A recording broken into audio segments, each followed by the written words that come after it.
Hello বন্ধুরা, good morning, welcome back to my channel. শুরু করছি আমি আজকের ভিডিওটি। আজকে আমি ভীষণ আনন্দিত, ভীষণ এনার্জি সহকারে তোমাদের সামনে চলে এসেছি।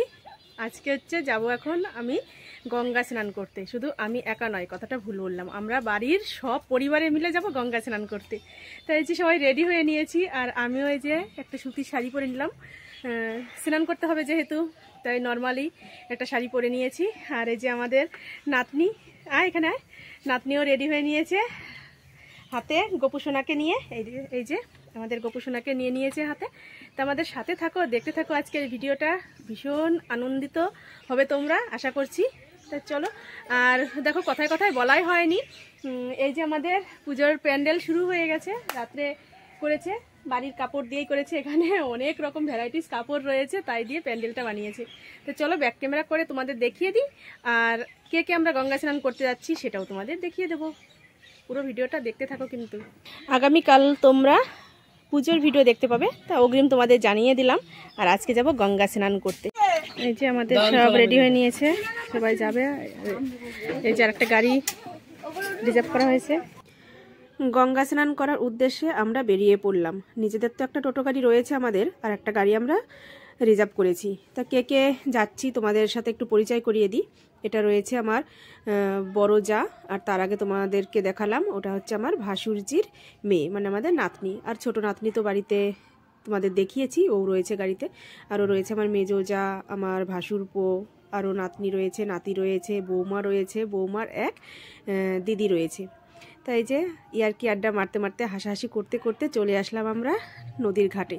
এটা কোন জায়গা ঠিক আমি নামটা সঠিক বলতে পারছি না, কারণ শুনেছিলাম, এখন আপাতত আমার মনে পড়ছে না। তবে এটা বলে দিই, এটা হচ্ছে পলাশী, এই জায়গাটার নাম হবে হয়তো। সেই পলাশীর নদীতেই আমরা এসেছি স্নান করতে। আমি আগে কখনো গঙ্গা স্নান করিনি, মানে নিয়ম করে সেভাবে করা হয়নি। তা আজকে এসেছি শ্বশুরবাড়িতে, এসে সবাই মিলে একসাথে আমার ভীষণ আনন্দ লাগছে। আর এখানে যে এত লোকের ভিড় হয়, এত লোকের সমাগম, সেটা আমার জানা ছিল না। আমি ভেবেছিলাম হয়তো ফাঁকা একটা নদীতে যাব, একটা ঘাটে স্নান করে চলে আসবো। ও সাথে রয়েছে আমার মেজো ভাসুর, সেটা তো তোমাদের বলা হয়নি। তো এই যে সবাই চলে এসেছি, আর এখন নামবো। দেখো কত গাড়ি রয়েছে, আমাদের মতো কিন্তু আরও অনেক মানুষ অনেক দূর দূর থেকে স্নান করতে এসেছে। তা চলো আমরাও এখন সামনের দিকে এগিয়ে যাই। এগিয়ে গিয়ে ওখানে আমাদের অনেক ব্যাগপত্র এনেছি, সেগুলো সব রাখবো। তার সাথে নিয়ে এসেছি অনেকগুলো জলের ঢপ। সেই জলের ঢপগুলো আমরা জল ভরে নিয়ে যাব পুজোর উপলক্ষে। তাই চলো একটু সামনের দিকে এগিয়ে যাই। আমাদের গাড়িটা দেখো একদম ভিতরে নিয়ে যাচ্ছে, কেননা ফাঁকা জায়গায় তো রাখা যাবে না, রাখলে একটু ভয়ও আছে, কার গাড়ি কে নিয়ে যাবে, নেবে না অবশ্য, তবু একটা সবারই মনে ভয় থাকে। তাই আমরা একদম ঘাটের কাছাকাছি প্রায় নিয়ে যাচ্ছি। দেখো মারুতি গাড়ি করেও মানুষ এসেছে এখানে স্নান করতে। তাই এসেছি তো আমার ভীষণ ভালো লাগছে, সেটা তোমাদের দেখো আগেও বলেছি, আবারও বলছি, মানে পুরো একদম মেলা বসে গেছে এখানে, এত লোকের ভিড়। দেখো আগে তো কখনো আসলি এখানে, বেশ ভালো লাগছে। আমাদের পুরো দেখাবো গঙ্গা।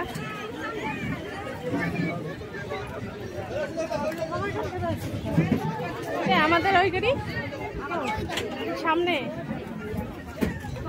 আমাদের আর একটা গাড়ি সামনে চলে গেছে, চলো আমরা সেখানে যাই।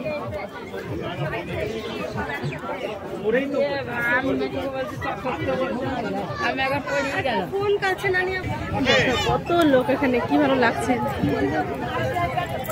হ্যালো, এখানে সব পুজো দেওয়া হয়, সব ঘাটে পুজো দিচ্ছে সবাই।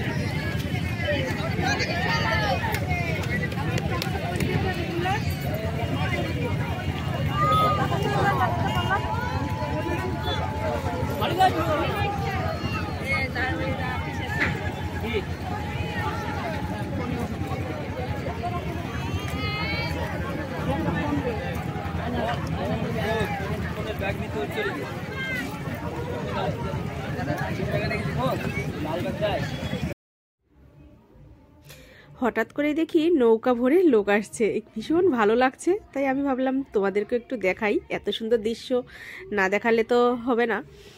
দুটো নৌকা দেখো পাশাপাশি ক্রস করছে, আর তো সবাই এখানে স্নান করছে, কাপড় চোপড় ছাড়ছে। সব কিছু তো আর ডিটেলস দেখানো সম্ভব হয় না, আর দেখানোটা ঠিকও নয়। তাই আমি কোনোরকম একটু হালকার উপরে দেখিয়ে দিচ্ছি তোমাদের। এবার আমি জলে নেমে পড়েছি স্নান করার জন্য। তো আমার একটু ভয় লাগছে, আমার বৌমার যে দিদি এসেছে আমি ওনার হাত ধরেই আমি জলে ডুব দেব। আমার ভীষণ ভয় লাগে, নদী বলো বা পুকুর বলো যেখানেই, জলে আমার ভীষণ ভয়। তাই আমি খুব বেশি গভীর জায়গায় যাইনি, একদম সামনে থেকেই স্নান করে দিচ্ছি। আমাকে বলছে তুমি এত ঘাটের কাছাকাছি স্নান করবে, তোমার তো মাথায় ঠিকমতো ডুবছে না। দেখো আমি দাঁড়ালে আমার কোমর পর্যন্ত মাত্র জল, সেখানে আমি ডুব দিচ্ছি। ভাবা যায়?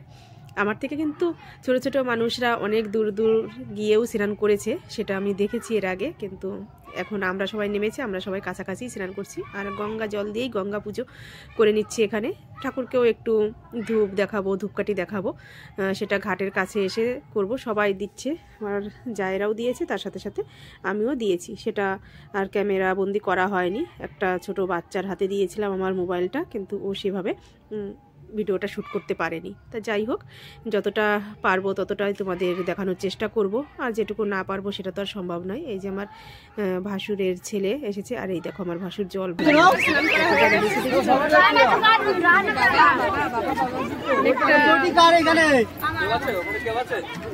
অনেকটা লেট হয়ে গেছে। তো চলো এখন বাড়ির দিকে যাওয়া যায়, খিদে পেয়ে গেছে সব বাচ্চাদের।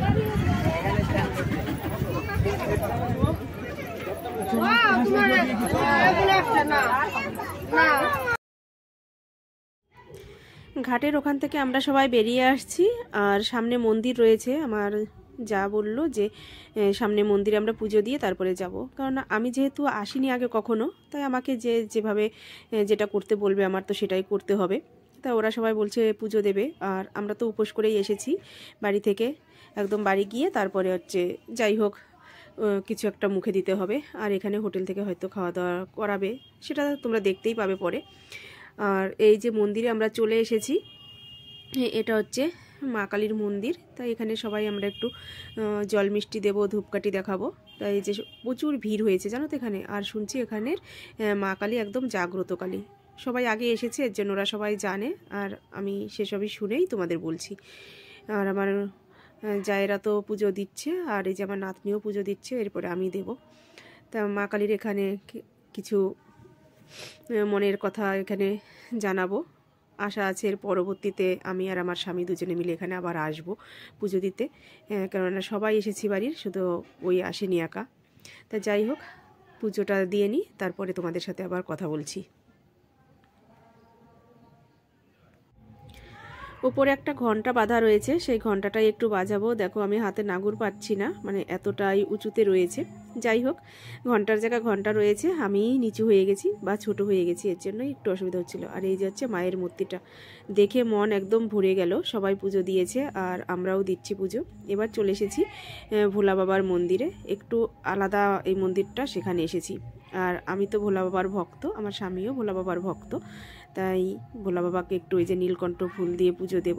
আর এখানে বলছি যে আমরা দুজনে মিলে আবার আসব, সেটাই মানে ঠাকুরের কাছে জানাচ্ছি।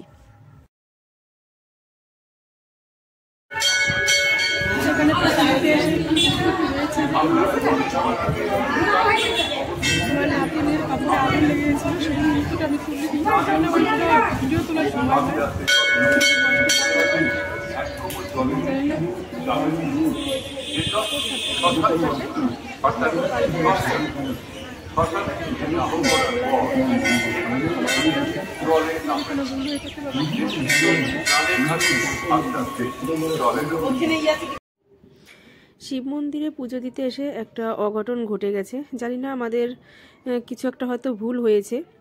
আমার নাতিনের শাড়িতে আগুন লেগে গিয়েছিল, মানে হঠাৎ করেই যে এরকম একটা দুর্ঘটনা ঘটে যাবে কেউ ভাবতে পারেনি।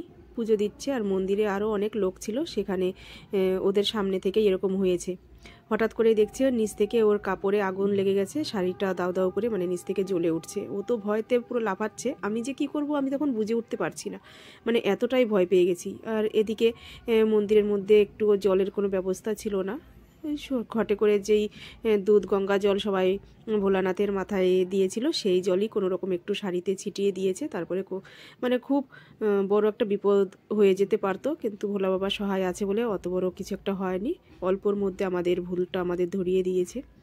যাই হোক, ভীষণ ভয় পেয়ে গেছি, তাই ঠাকুরের কাছে ভুল ত্রুটি ক্ষমা চেয়ে নিয়ে একটু মন্দিরের চারিপাশে পরিক্রমণ করে নিলাম।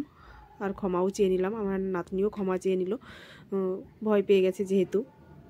হ্যাঁ, এবার চলে এসেছি আমরা এই যে আর একটা গুপ্ত বৃন্দাবনে। এটা হচ্ছে আলাদা আর একটা মন্দির। আমার তো জানা ছিল না এখানে যে আর একটা মন্দির রয়েছে। আমার এই ভাসুরপোই বলছে যে কাকি ভিতরে আর একটা মন্দির আছে, চলো তোমাকে সেখানে নিয়ে যাই। তাই ওর সাথে এই যে চলে এসেছি। এই মন্দিরটা দেখছি ভিতরে অনেক সরি গোপীনাথের নানান রকম লীলা কীর্তন যেগুলো হয়েছিল সেসব জিনিসই এখানে থিম করে করে সব ঠাকুরের বানিয়ে বানিয়ে এগুলো কাচের ভিতরে বন্দি অবস্থায় মানে দেখানোর জন্য এরকম করেছে। ভীষণ ভালো লাগছে। কোনটা কি সেটা আমি ঠিক বলতে পারবো না, এখানে লেখা রয়েছে, সেটা সেইভাবে তো তোলা হয়নি। রানিং হাঁটার মধ্যে দিয়ে যতটা পেরেছি ততটা তুলেছি। তোমাদের যদি জানা থাকে তোমরা আমার কমেন্ট বক্সে জানিয়ে দাও যে কোনটা কী লীলা চলছে। এটা তো তোমরা হয়তো বুঝতেই পারবে। আর এই যে সব রয়েছে আমি ঠিক জানি না, তা যাই হোক একবার করে তোমাদের সব থিমগুলো দেখিয়ে দিচ্ছি, তোমরা আমাকে কমেন্টে জানিয়ে দিও। আমার সামনে আরও অনেক লোক রয়েছে, তারাও তুলছে, তার সাথে সাথে আমিও একটু ভিডিও করে নিলাম আর কয়েকটা ছবিও তুলে নিয়েছি। ভীষণ ভালো লাগছে কেননা জায়গাটা ভীষণই সুন্দর। আর বাইরে থেকে সবাই আমাদেরকে ডাকছে যে ওখানে চায়ের ওখানে ব্যবস্থা করেছে চা খাওয়ার। তা যাই হোক আমি খুব রানিং ছবিগুলো তুলে নিয়েই বেরিয়ে যাব। তো তোমাদের একটু দেখিয়ে দিচ্ছি কেমন লাগছে, তোমরা কিন্তু জানিও। ভীষণই সুন্দর। বৃন্দাবনে কোনোদিন যেতে পারবো কিনা জানি না, আমার ভাগ্যে আছে কিনা সেটাও বলতে পারবো না। তবে এখানে যে বৃন্দাবনের ব্যবস্থা করেছে বা বৃন্দাবনের মতন জিনিস করেছে এখানে, সেটাই একটু দেখে নিলাম।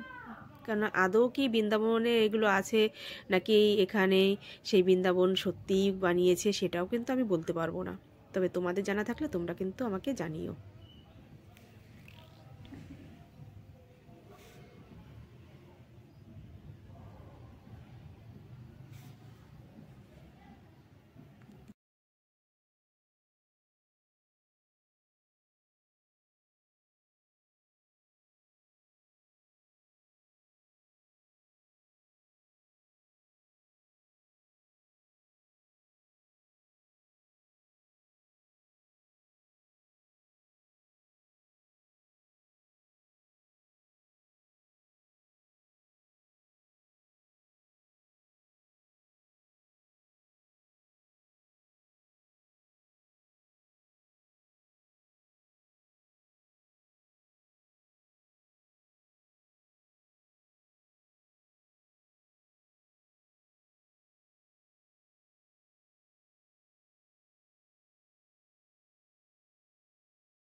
এসেছি বৃন্দাবনে, আমাদের আনার জন্যই আমি আজকে দেখতে পেলাম, জানতে পারলাম। চলো আমাদের দেখা হয়ে গেছে, এখন ওদিকে আমাদের চায়ের অর্ডার দেওয়া হয়েছে, সেখানে যাবো। সবাই চা খাচ্ছে আর এখন আমরা যাবো। গুপ্ত বৃন্দাবন দেখা হয়ে গেছে, এবার আমি বেরিয়ে যাচ্ছি। মন্দিরটা ভীষণই সুন্দর, পিছন থেকে তোমাদের একটু দেখিয়ে দিচ্ছি, তোমরা দেখে নাও।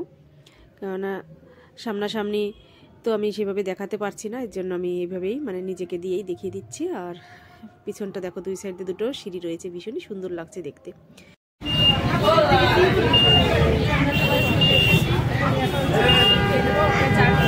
সেটা আর হয়নি।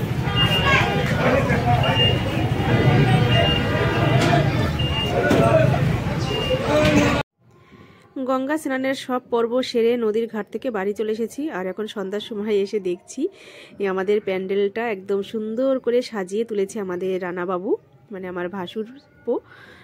ও এইসব কাজ টুকটাক একটু পারে, তাই ওকে দিয়েই করানো হয়েছে। আর আমার নাতনি যে আলপনা দিচ্ছে, কেননা আজকে রাত্রে যদি আলপনা না দিয়ে রাখে কালকে পুজোর সময় তাহলে ঠিক মতন শুকিয়ে উঠবে না, এর জন্য আজকে রাত্রেই আলপনাটা দিয়ে রাখছে। আজকে আমার ভাসুরপো রাত্রে প্যান্ডেল করেছে, এই মণ্ডপটা তৈরি করেছে আর তোমাদের বাড়ির কাপড় দিয়ে করেছে। এখানে আমার দুটো শাড়ি রয়েছে, আমার বিয়ের সময় আমি ঘরে টানিয়েছিলাম, সেই শাড়ি দুটোই আবার দিয়েছি এখানে। আর তো আমার জায়ের শাড়ি রয়েছে এখানে। আর আমার এই যে ছোটো নাতনি, ও রেডি হয়ে নিয়েছে। আর এখানে আমাদের হচ্ছে মা কালীর মানে থান রয়েছে,